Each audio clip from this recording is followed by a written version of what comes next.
réalité, quand on dit un enfant mal éduqué, c'est quelqu'un qui manque de bons principes. Mal éduqué, c'est un comportement social. L'éducation, la première personne qui éduque, c'est la femme. Mais aujourd'hui, c'est le contraire. Les pères vont à ses occupations, la mère aussi, elle sort, on laisse l'enfant seul à son sort. Et on laisse maintenant la télévision éduquer l'enfant. D'abord, l'autorité en tant que telle qui peut brimer un enfant a en premier disparu. L'élève dépasse le maître. Le maître n'a aucun pouvoir.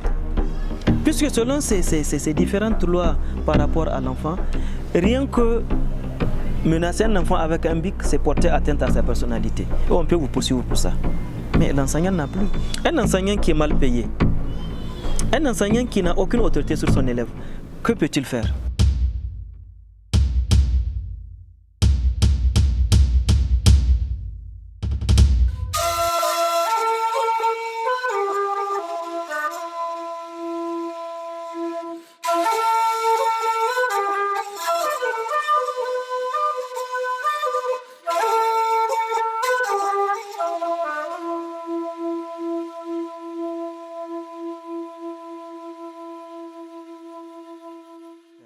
Si vous savez c'est quoi l'indemnité de logement d'un enseignant ici au secondaire, c'est 25 000 francs, madame.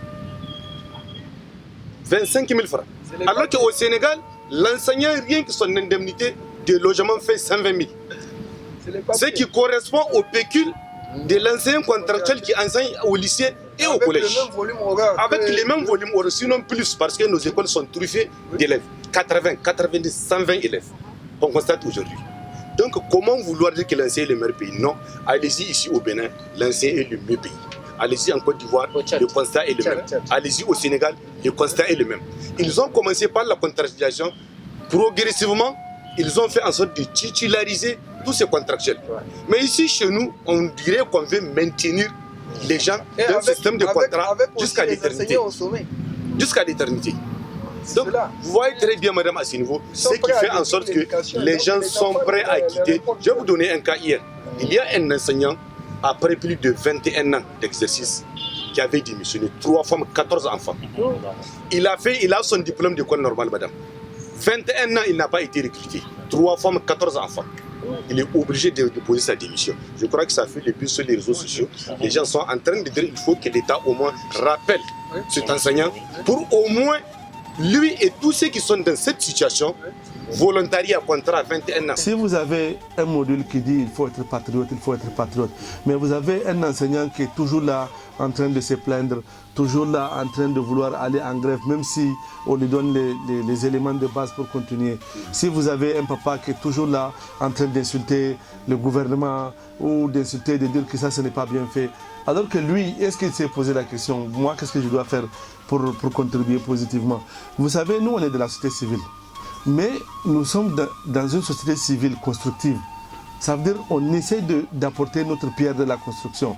On n'est pas seulement... Nous, par exemple, on a fait 2 rapports sur... Par exemple, on a fait un rapport sur l'ODD 4 de l'agenda 2030 qui concerne l'éducation. Et on a même remis le rapport là, à la ministre du Plan à Washington, à New York, lors du forum politique de haut niveau de l'année 2018, je crois, si je ne me trompe pas bien, si ma souvenance est exacte. C'est en 2018. Oui. Et nous avons fait un rapport sur la mise en œuvre de la Convention relative aux droits des personnes handicapées. Vous allez voir qu'on a relevé tous les points positifs. Ça veut dire les choses qui sont bien faites. Et maintenant, on a relevé les choses qui méritent vraiment d'être améliorées. Et on a relevé les choses dans lesquelles vraiment le gouvernement n'a pas du tout posé des actes positifs. Et au même moment, nous, les actes dans lesquels le gouvernement doit fournir beaucoup d'efforts, nous, quand on va concevoir des projets, alors on contribue à la concrétisation de ces actes-là. Ça veut dire qu'on ne dit pas seulement que le gouvernement doit faire, mais même nous, on fait. L'éducation, c'est la question hautement politique. Ok, c'est une politique qui doit dire qu'est-ce qu'on veut. C'est une politique qui doit dire voilà les moyens. C'est une politique qui doit dire voilà ce qu'on va corriger. Vous comprenez? tout revient à ça. Ok, le technicien là, c'est après qu'on lui dit, nous on veut ça, dis-nous comment on va faire. Et le problème est réglé. Dans les autres secteurs, c'est pareil, non? Quand il a été question de faire le sommet de l'UA, la décision, elle a été prise. Quand il a été question de faire l'aéroport, c'est une décision politique. Et après, maintenant, vous avez vu l'aéroport. Le centre là, c'est d'abord une décision politique. Et après, il est construit, non? Dans 15 jours, on l'aura. Et ce sera le meilleur de l'Afrique de l'Ouest. Quand on a dit la voie express, c'est une décision politique. Ok? C'est la même chose en éducation, quelque part. Il faut impliquer les organisations des personnes handicapées dans l'élaboration des politiques. On ne demande pas de salaire pour venir aider à l'inclusion des politiques publiques, mais c'est tout simplement notre droit. Et pourquoi c'est notre droit? Parce que ce qui doit être fait pour nous ne peut pas être fait sans nous. Parce que personne ne connaît les difficultés auxquelles on fait face.